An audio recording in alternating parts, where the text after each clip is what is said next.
کشن بدلے decoration pieces میں اضافہ کیا.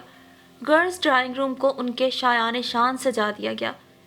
بیگم اظفر، جن کو بیگم خانزادہ کہا جاتا تھا، دو خوبصورت برخورداروں کی ماں تھیں. بے حد امیر بڑے خانزادہ فرحان علی اور چھوٹے شاہ زیب خانزادہ تھے. بڑے بڑے گھرانوں کے لوگ انہیں اپنی بیٹیاں دینا چاہتے تھے. اس سلسلے میں ان کی دعوتیں بھی ہوتی رہتی تھیں. اظفر بیگم کے یہاں بھی ہر ماہ بہت پرشکوہ دعوتیں ہوا کرتی تھیں، جن میں شہر کے امراء اور روسا کے ساتھ ساتھ فرحان اور شاہ زیب کے دوست شامل ہوتے تھے. پاکستان بننے سے 1 سال پہلے نواب اظفر خانزادہ کا انتقال ہو گیا تھا.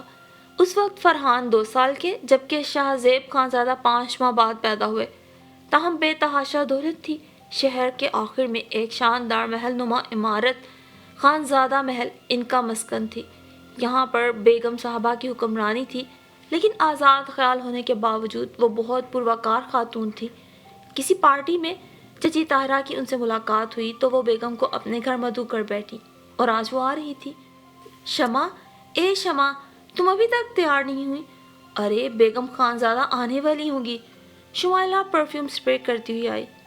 مجھے ابھی آخری ڈش تیار کرنا ہے، اس لیے میں نہیں آ سکتی، شمع نے حسرت سے کہا. اسے بھی بیگم خانزادہ کو دیکھنے کا بہت شوق تھا، مگر چچی کی طرف سے مجبور تھی. اسی وقت کار کے ہارن کی آواز سن کر شمائلہ تیزی سے باہر دوڑی اور شمع باورچی خانے کی طرف چل دی. پھر کھانے کے بعد بیگم صاحبہ بولی، بھائی کھانا تو بڑا لذیذ ہے، ملازموں کے ہاتھ کا تو نہیں لگتا. کس نے پکایا؟ ہماری کزن نے پکایا، شمائلہ کے منہ سے نکلا تو طاہرہ بیگم نے اسے گھور کے دیکھا. ارے بھائی، تو وہ ہیں کہاں؟ ہمیں بھی تو ملوائیے، دیکھیں تو اس سگڑ بچی کو. طاہرہ بیگم پہلے تو سٹپٹائیں، پھر بولی، بیچاری بچی تنہائی پسند ہے، کسی سے ملنا جلنا پسند نہیں کرتی، گھریلو کاموں کی بہت شوقین ہے، بس پکا پکو کے شوق پورا کرتی رہتی ہیں. پھر تو ہم ان سے ضرور ملیں گے، چلیے ہم انہی کے پاس چلتے ہیں. اور جب بیگم اظفر کو بضد دیکھ کر طاہرہ بیگم کو مجبوراً اسے وہاں بلانا پڑا، اس نے بڑی شائستگی سے بیگم اظفر کو آداب کیا. انہوں نے اسے قریب بٹھا لیا.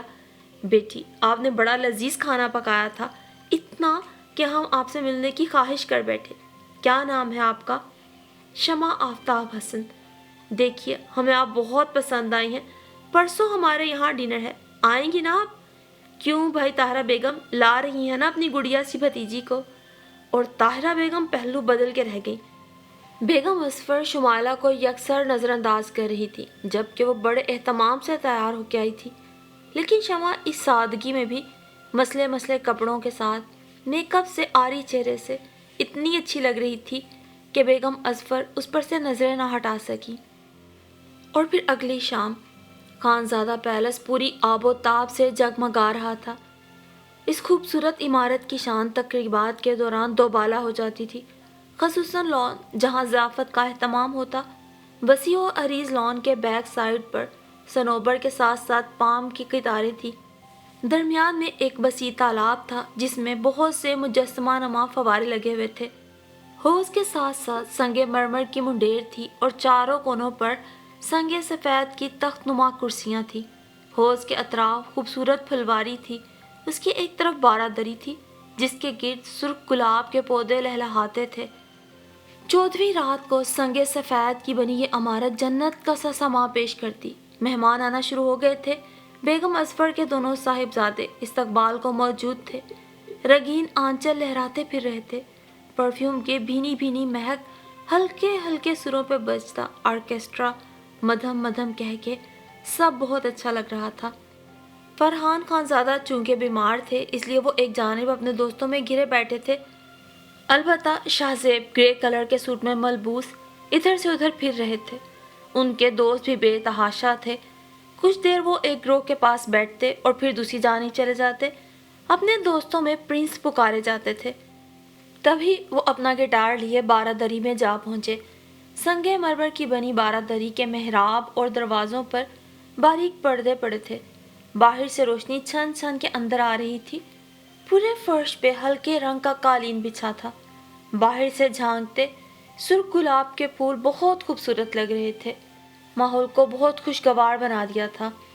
تبھی ان کی نظر باہر حوض کنارے بیٹھی اس اداس سی بلبل پہ پڑی۔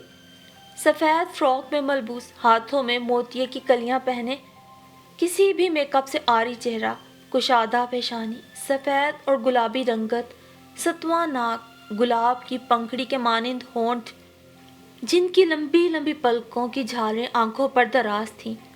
اف، کیا یہ انسان ہے؟ اور تبھی انہوں نے دیکھا کہ ان کی امی بیگم اظفر اس کے پاس آ کر کھڑی ہوئی اور اس کا ہاتھ تھامے اندر لے آئیں۔ امی حضور، یہ کون ہے؟ یہ ہماری نئی مہمان ہیں، آج پہلی مرتبہ آئی ہیں، طاہرہ بیگم کی یتیم بھتیجی ہیں، ہمیں بہت پسند ہے۔ شاہ زیب نے سوچا، پسند تو خیر ہمیں بھی بہت آئی۔ امی جان بولی، لیکن یہ اتنے لوگوں میں گھبرا گئی، ہم اسے ادھر لے آئے تاکہ آرام کرے، تنہائی پسند ہے نا؟ بیگم صاحبہ پیار سے بتا رہی تھی۔ بیٹھ جاؤ بیٹی تم ادھر، بلکہ لیٹ جاؤ۔ وہ شمع سے بہت محبت سے مخاطب تھی، جبکہ شمع ایک اجنبی کی اپنی طرف اٹھتی گہری نگاہوں سے گھبرائی ہوئی تھی۔ نہیں نہیں، میں اب بالکل ٹھیک ہوں، وہ آہستگی سے بولی، اور شاہ زیب کو محسوس ہوا گویا مندر میں گھنٹیاں بج رہی ہیں۔ پھر بیگم اظفر نے شاہ زیب کا تعارف کروایا۔ شاہ زیب تو یوں محسوس کر رہے تھے کہ جیسے جس کی انہیں تلاش تھی وہ گوہرے نایاب ہاتھ آ گیا۔ وہ اس دن موقع موقع سے اسے باتیں کرتے رہے، لیکن وہ ہاں سے ہی جواب دیتی رہی۔ اگلی دعوت کا شاہ زیب کو شدت سے انتظار تھا، کیونکہ شمع سے ملنے کی یہی ایک راہ تھی۔ یوں تو پرنس کی بے شمار دوست لڑکیاں تھیں، لیکن ان کی اداؤں کے جادو اس پہ نہ چلے تھے۔ کہاں یہ ایک سیدھی سادھی لڑکی نے اس پہ جادو کر دیا تھا۔ اس نے چچی طاہرہ کا بھی تعارف حاصل کر لیا، جو بڑھ چڑھ کے شمائلہ کی تعریفیں کر رہی تھی، جو کہ سرخ سلیو لیس فراک زیب تن کیے ہوئے تھی، چہرے پر بے تحاشا میک اپ تھا، اور پرنس ان دونوں کا موازنہ کیے بغیر نہ رہ سکے۔ دونوں میں زمین آسمان کا فرق تھا، اور پھر انہیں اگلی ملاقات کا انتظار ہی رہا۔ یہ ملاقات بھی ان کے اپنے یہاں ہی ہوئی۔ اس دن بھی وہ بہت افسردہ لگ رہی تھی۔ کیسی ہیں آپ؟ شاہ زیب موقع ملتے ہی پوچھ بیٹھے۔ ٹھیک ہوں، اس نے افسردگی سے جواب دیا۔ تبھی شاہ زیب کے کسی دوست نے انہیں پکار لیا، پھر وہ کچھ دیر بعد اسے ڈھونڈتے ہوئے دوبارہ ادھر کو آ نکلے۔ وہ کہیں نہ ملی۔ 12 دری کے پیچھے گلاب کی کیاری کے پاس وہ بینچ پہ بیٹھی انہیں نظر آئی۔ آپ یہاں بیٹھی ہیں؟ میں آپ کو ہر جگہ ڈھونڈ آیا، میرا دل گھبرا رہا تھا۔ ہاں، امی نے بتایا تھا آپ زیادہ لوگوں سے گھبرا جاتی ہیں۔ بات کچھ بھی نہیں، بس اتنی ہے کہ ہمیں اپنے ممی ڈیڈی یاد آ رہے ہیں۔ جب ان کی یاد آتی ہے تو میں اسی طرح اداس ہو جاتی ہوں، اور پھر آج تو میرا جنم دن ہے نا، اسی لیے مجھے ان کی بہت یاد آ رہی ہے۔ آج میرے والدین اگر زندہ ہوتے، میں اتنی اکیلی نہ ہوتی۔ آنسو موتیوں کی صورت اس کی آنکھوں سے بہہ نکلے۔ آج آپ کی سالگرہ ہے، آپ نے بتایا ہی نہیں، ورنہ ہم ضرور تحفہ خریدتے۔ اس کی ضرورت نہیں، کیونکہ ہماری سالگرہ تو ہمارے والدین کی زندگی میں ہوتی تھی، وہ نہیں تو کچھ بھی نہیں۔ نہیں بھائی، آپ کو سالگرہ ضرور منانی چاہیے، اتنا یادگار دن ہے، خدا نے اس قدر پیاری صورت اس دن تخلیق کی تھی۔ شاہ زیب مزاحیہ انداز میں بولے۔ اچھا تو یہ لیں ایک خوبصورت گلاب، تحفہ چھوٹا ہی کیوں نہ ہو، بڑا قیمتی ہوتا ہے، کیونکہ خلوص سے دیا جاتا ہے نا۔ وہ شاہ زیب سے پھول لیتے ہوئے بولی۔ اور پھر یہ تو گلاب کا پھول ہے جو دوستی کی نشانی ہوتا ہے نا۔ جی ہاں، دوستی کی بھی اور محبت کی بھی، شاہ زیب بھول پن سے بولے۔ شمع دیکھو، جانے والے چلے جاتے ہیں، یہی دنیا کی رسم ہے، اور پھر عظیم انسان تو وہ ہے جو اپنے غموں کو چھپا کے مسکرائے۔ کیا میں امید رکھوں شمع کہ تم بھی مسکراتی رہو گی، اپنے لیے نہ صحیح دوسروں کے لیے؟ وہ ایک دم بے تکلفی پہ اتر آئے۔ کوشش کروں گی، وہ نظریں جھکا کے بولی۔ اور پھر تھوڑی دیر بعد جب وہ شاہ زیب کے دوستوں میں گھری کھڑی تھی تو انتہائی نروس ہو گئی۔ انتہائی ماڈرن چہروں پہ میک اپ کے خول چڑھائے لڑکیاں اور بڑے بڑے بالوں والے لڑکے۔ ہیلو شمع، کہاں تھی آپ؟ نظر نہیں آئی؟ سیم مٹکتے ہوئے بولی۔ بھائی ہماری کزن زیادہ لوگوں سے گھبراتی ہے۔ شمایہ نے جانے کس انداز میں یہ جملہ کہا، یعنی آدم بیزار ہو گئی۔ شمع ایک دم رونے والی ہو گئی۔ بھائی بات یہ ہے کہ ہر انسان کی طبیعت الگ ہوتی ہے، کسی کو تنہائی پسند ہوتی ہے، کوئی شور شرابہ پسند کرتا ہے، اور سچ پوچھو تو ہمیں بھی تنہائی پسند ہے۔ لیکن پرنس، آپ تو ہر وقت ہی شور ہنگامے میں رہتے ہیں، سیم جل کے طنزیہ لہجے میں بولی۔ تو حضور ہم بھی آپ لوگوں کی خاطر ہی یہ محفلیں اٹینڈ کرتے ہیں، شاہ زیب سیم کی جانب جھکتے ہوئے بولے، اور سیم نے جل کے منہ بنا لیا۔ شمع کی طرفداری بہت حسین صورتوں کو بری طرح محسوس ہوئی۔ تقریب کے اختتام پر طاہرہ بیگم نے جانے کی اجازت مانگی۔ اب کب ملاقات ہوگی؟ پرنس اشتیاق سے بولے۔ جب خدا نے چاہا، شمع نے مسکرا کے جواب دیا۔ گزرتے دنوں کے ساتھ ان کی ملاقاتیں ہوتی رہیں، کبھی شاہ زیب کے یہاں، کبھی یونیورسٹی میں، اور کبھی کبھار شاہ زیب ان کے گھر بھی چلے آتے۔ طاہرہ چچی بہت خوش ہوا کرتی، انہیں شاہ زیب کے روپ میں شمائلہ کے ارمان نظر آ رہے تھے۔ وہ خوب بن سنور کر شاہ زیب کے سامنے جانے کی شمائلہ کو تاکید کرتی، لیکن کہتے ہیں نا کہ عشق اور مشق چھپائے نہیں چھپتے، سو طاہرہ بیگم بھی تاڑ گئی کہ شاہ زیب شمائلہ پر نہیں شمع پر مائل نظر آتے ہیں۔ شمع انہیں راہ کا پتھر نظر آ رہی تھی اور انہیں اس پتھر کو ہر صورت ہٹانا تھا۔ ادھر شاہ زیب کی محبت دن بہ دن بڑھتی جا رہی تھی۔ ایک روز شمع ان کے یہاں آئی تو وہ اسے اپنا کمرہ دکھانے لے گئے۔ یہ کمرہ مکمل بلو تھا، وسط میں خوبصورت ڈبل بیڈ تھا جس پہ بلو بیڈ کور تھا، ارد گرد بلو موتیوں کی جھالریں تھیں۔ ایک ٹیبل پر خوبصورت مجسمہ پڑا تھا، کئی طرح کے خوبصورت اور مہنگے ڈیکوریشن پیسز تھے۔ کمرے میں ہلکی ہلکی نیلی روشنیوں کے بلب لگے ہوئے تھے، سائڈ پر شنیل کے کور والے صوفے رکھے تھے۔ پورے کمرے میں خوشنما قالین تھا، پاؤں رکھو تو ٹخنوں تک دھنس جائیں۔ دیواروں پر ہلکے کلر میں خوبصورت مناظر والے قالین لٹک رہے تھے، ان پر ہلکے بلو کلر کی باریک ستاروں سے جھلملاتے پردے تھے۔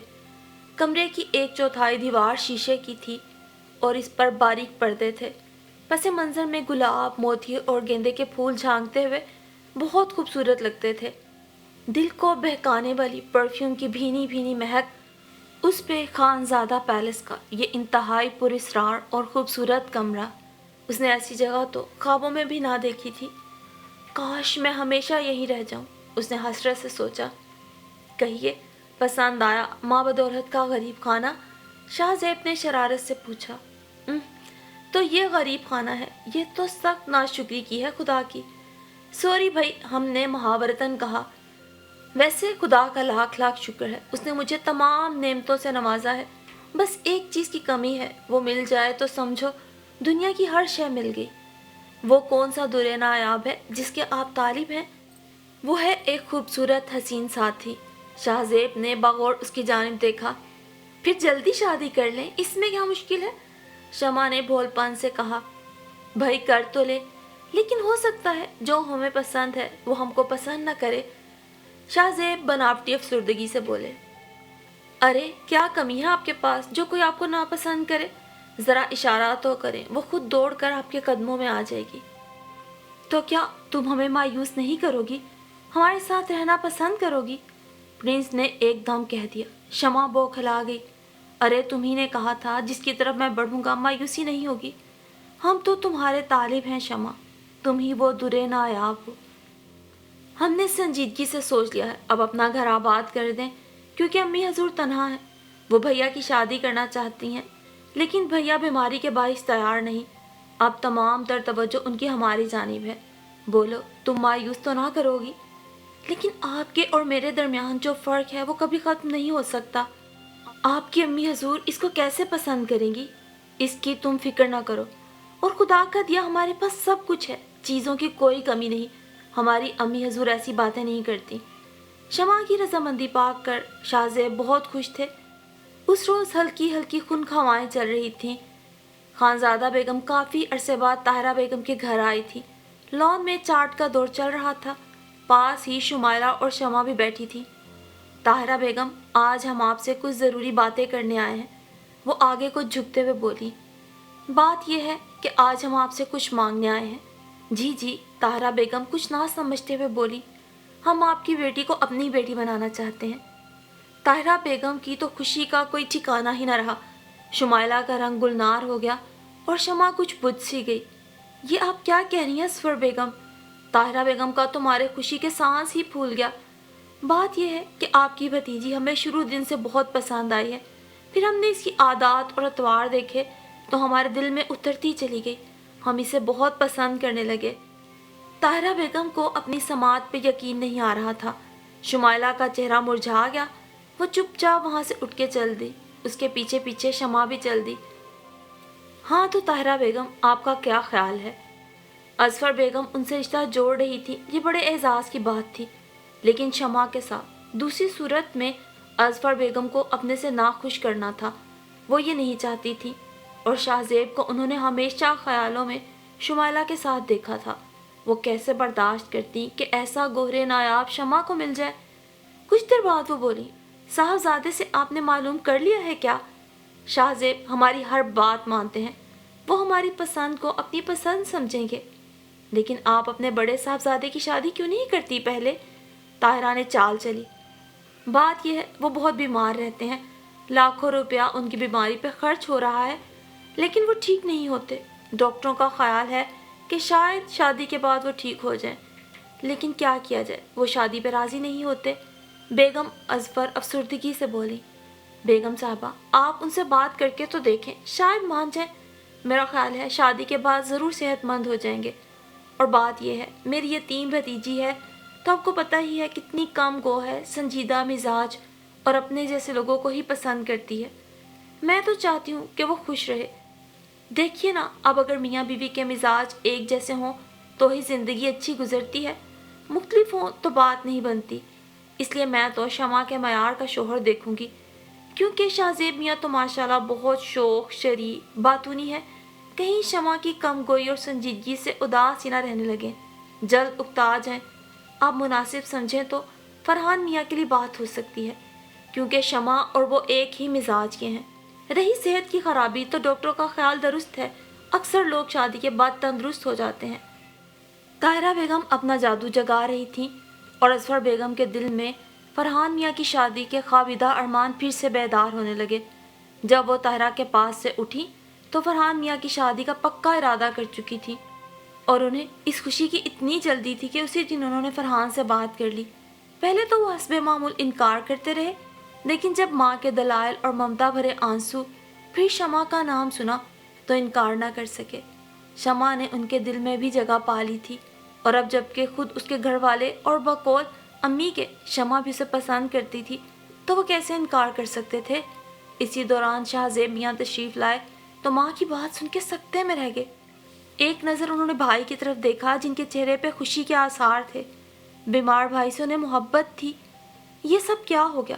آج کل میں تو وہ امی حضور سے شمع کو اپنا بنانے کی بات کرنے والے تھے، لیکن دیر زیادہ ہو چکی تھی. تیر کمان سے نکل گیا. ایک طرف شمع تھی، دوسری طرف بیمار بھائی کی محبت.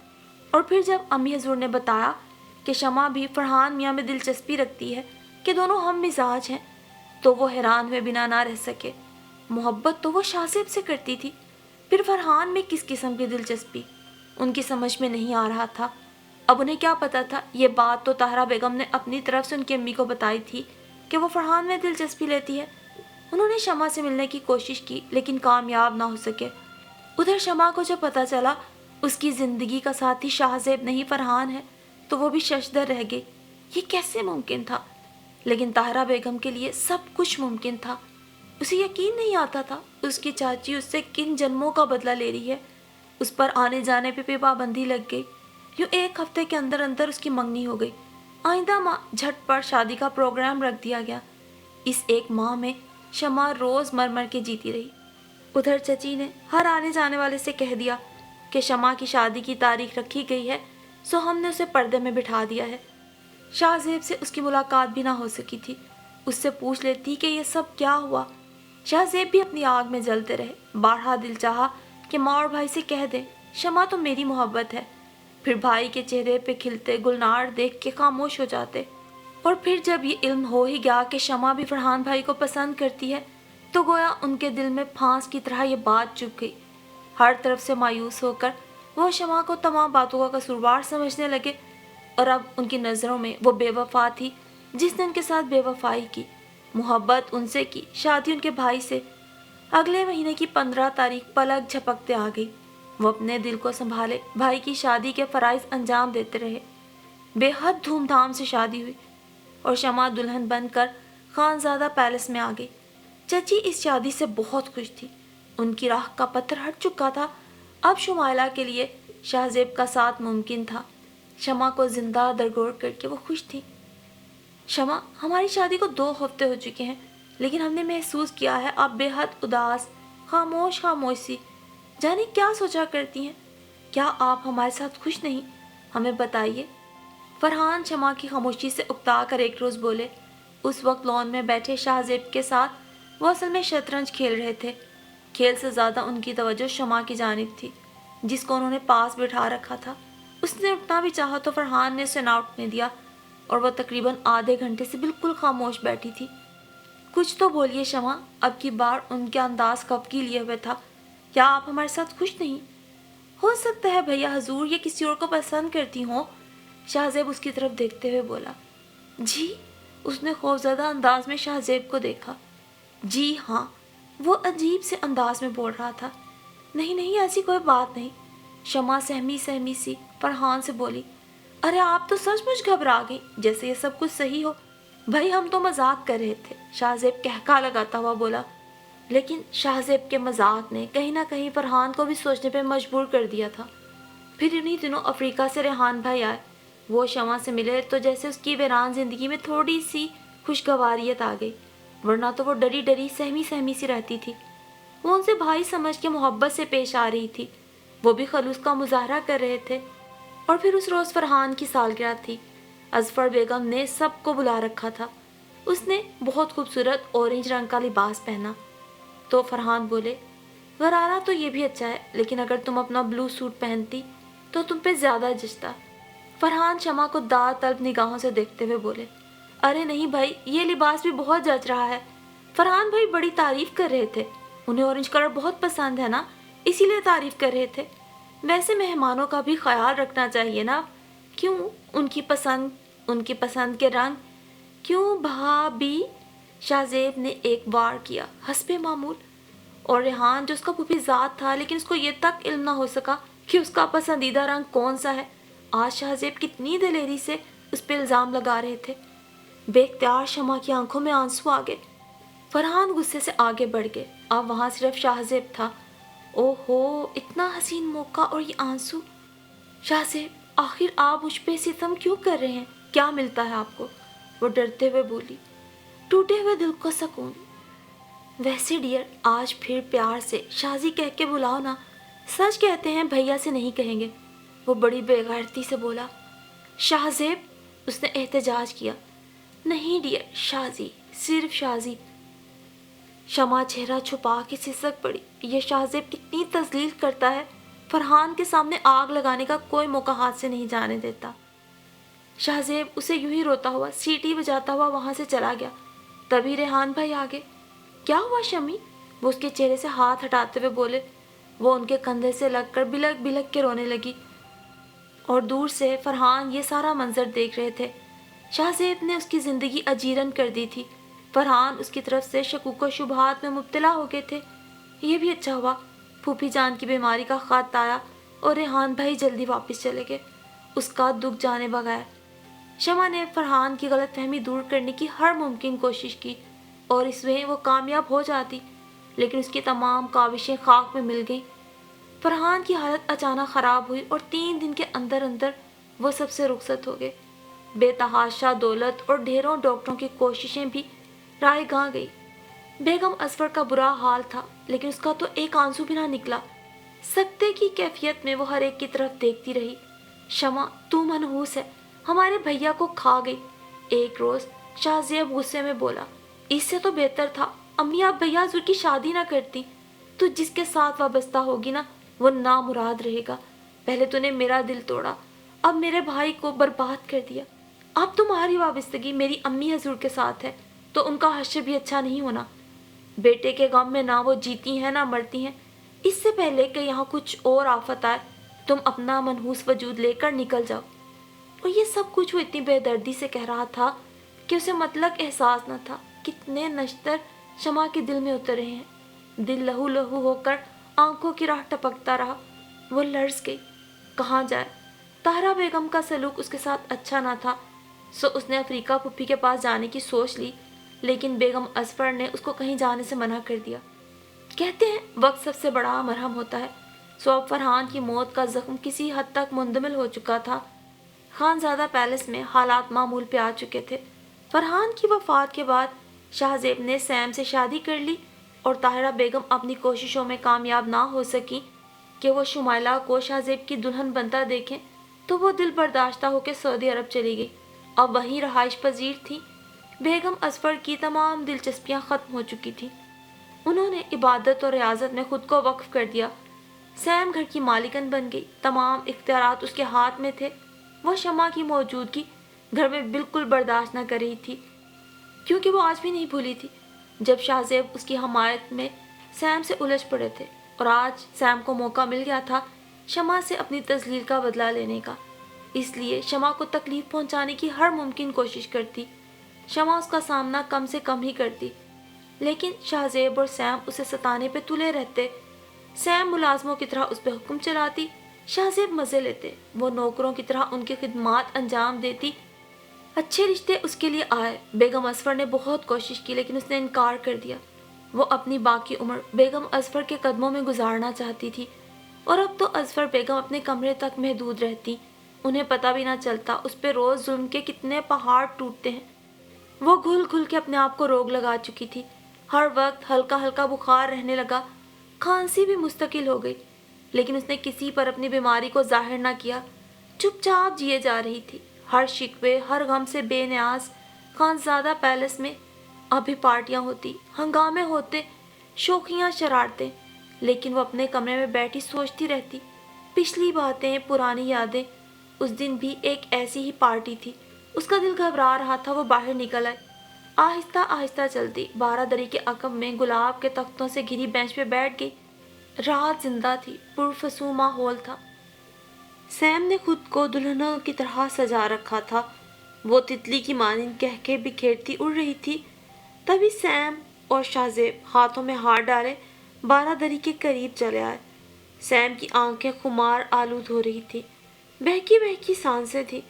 شاہ زیب نے گلاب کا ایک پھول توڑا اور سیم کے بالوں میں اٹکا دیا۔ شمع یہ سب دیکھ رہی تھی۔ کبھی شاہ زیب نے ایسے ہی گلاب کا پھول دیا تھا اسے بھی، اور ساتھ زندہ دلی کی تلقین بھی کی تھی۔ یہ سب باتیں اس کو یاد آ رہی تھی، لیکن آج اس کا کیا حال تھا؟ درد کی ایک تیز لہر اس کے رگوں پہ میں سما گئی، زبردست کھانسی اٹھی، اور لال لال جیتا جاگتا خون گلاب کے سرخ پھولوں پہ بکھر گیا۔ پھولوں کی تازگی بڑھ گئی۔ شاہ زیب اور سیم نے کھانسی کی آواز سنی تو اس طرف چلے آئے۔ محترمہ، یہاں کوئی تماشا نہیں ہو رہا جو آپ یوں تانگ جھانک کر لطف اندوز ہو رہی ہیں، وہ غصے سے بولا۔ شمع نے بند ہوتی آنکھیں کھول کر اس کی جانب دیکھا، جانے ان نظروں میں کیا تھا۔ شاہ زیب لرز گئے، زرد چہرہ اور منہ اور کپڑوں پہ لگا گاڑھا گھڑا خون۔ شاہ زیب چونک گئے، دل میں رحم کا جذبہ ابھرا۔ انہوں نے اسے بازو سے پکڑ کے اٹھانا چاہا تو وہ ان کے بازوؤں میں جھول گئی۔ سیم نے حقارت سے منہ پہ رومال رکھ لیا۔ انہیں اس بیماری کا پتہ ہی نہ تھا، اور آج اس نے ان کے سامنے پہلی بار خون کی الٹی کی تھی۔ شاہ زیب نے سیم کے کہنے پہ اسے سینیٹوریم میں داخل کرا دیا اور اس کے کمرے کی خوب صفائی کروائی۔ کمرے کی صفائی کے دوران ہی ملنے والی ایک ڈائری ملازم نے اسے لا کے دی تھی۔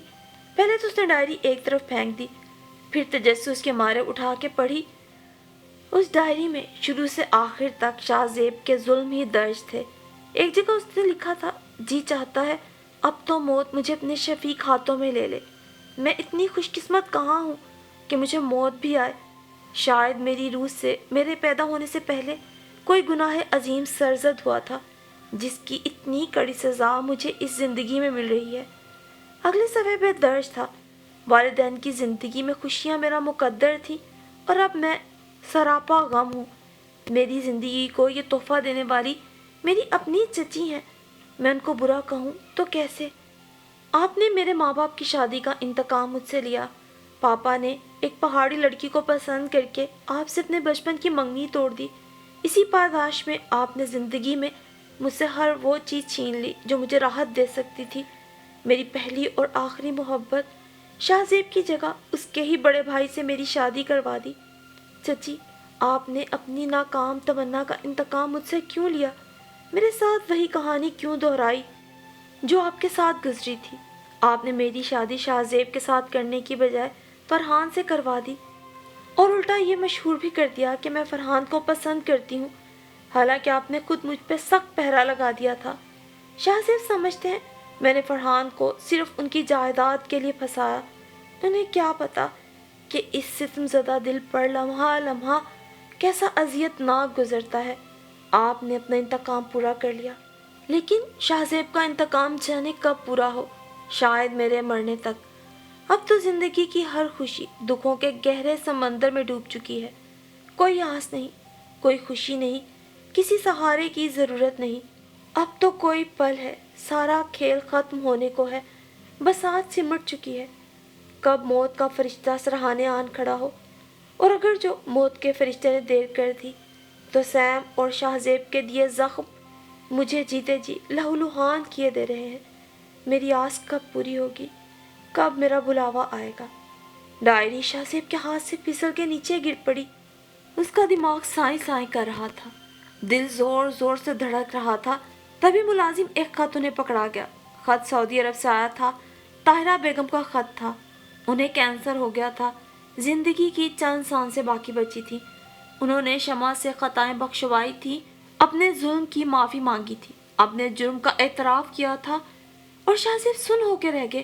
کتنے ظالم تھے وہ، انجانے میں اس معصوم لڑکی کو کتنے دکھ دیتے رہے، اس وفا کی دیوی پر اپنی جفاؤں کے نشتر چلاتے رہے، تانے دے دے کے اس کا کلیجہ چھلنی کرتے رہے۔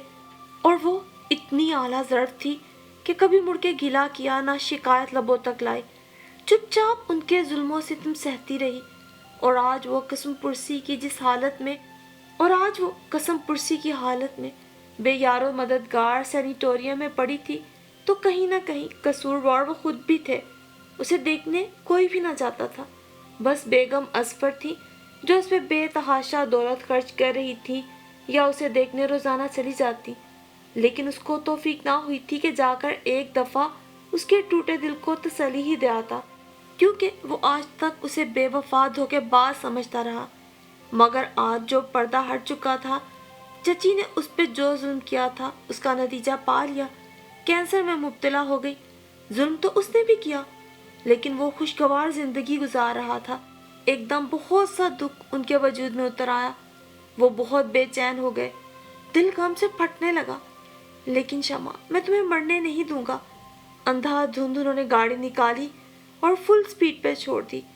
کئی دفعہ حادثہ ہوتے ہوتے بچا، وہ جنون کی حالت میں گاڑی چلاتے رہے۔ شمع کے علاوہ انہیں کچھ نظر نہیں آ رہا تھا۔ کسی نہ کسی طرح وہ سینیٹوریم پہنچ گئے، تیزی سے گاڑی سے اترے، دروازہ بند نہ کیا۔ جنرل وارڈ میں بیڈ نمبر 13 کے صاف ستھرے بستر پر اس کا وجود گھل مل گیا تھا، آنکھیں بند تھی۔ شمع، شمع مجھے معاف کر دو، وہ بے قراری سے اس کے ہاتھ تھامتے ہوئے بولے۔ ہم تمہارے گناہ گار ہیں، کاش تمہاری بیماری ہمیں لگ گئی ہوتی۔ وہ بس بولے جا رہے تھے، ان کا بس نہ چلتا تھا کہ دم بھر میں اسے تندرست کر کے کھڑا کر دیں۔ شمع، وہ اس کے چہرے پہ جھکے، بغیر کسی احتیاط کے اس کی آنکھوں میں جھانکنے لگے۔ ایک ہلکی سی مدقوق مسکراہٹ شمع کے پپڑی لگے ہونٹوں پہ آئی۔ اس نے کچھ بولنا چاہا، لیکن لہراتا ہوا موت کا جھونکا آیا اور شمع ہمیشہ کے لیے بجھ گئی۔ شمع جا چکی تھی، وفا کی وہ دیوی جس نے ہمیشہ اپنا منہ بند رکھا، کبھی کسی سے کوئی گلا شکوہ نہ کیا، جیسے حالات ملے ان سے سمجھوتا کرنے کی کوشش کی۔ بے شک موت کا دن معین ہے، لیکن شاہ زیب کو تو اب اسی احساس ندامت کے ساتھ جینا تھا کہ جیسے طاہرہ چچی نے اپنی جوانی کی ناتمام خواہشات کا بدلہ شمع کی جوانی میں اس سے لیا تھا، کہیں نہ کہیں یہی کردار شاہ زیب نے بھی اس کی زندگی میں ادا کیا تھا۔ کاش کہ اپنی بے وفا محبوبہ سمجھ کے نہ سہی، اپنے بھائی کی نشانی ایک بے سہارا بے آسرا لڑکی سمجھ کے ہی شاہ زیب نے اس سے ہمدردی کا، رحم دلی کا سلوک کیا ہوتا، تو آج یوں شمع کے بے آسرا اس دنیا سے چلے جانے کے بعد احساس ندامت، شرمندگی اور احساس گناہ شاہ زیب کا مقدر نہ ٹھہرتے۔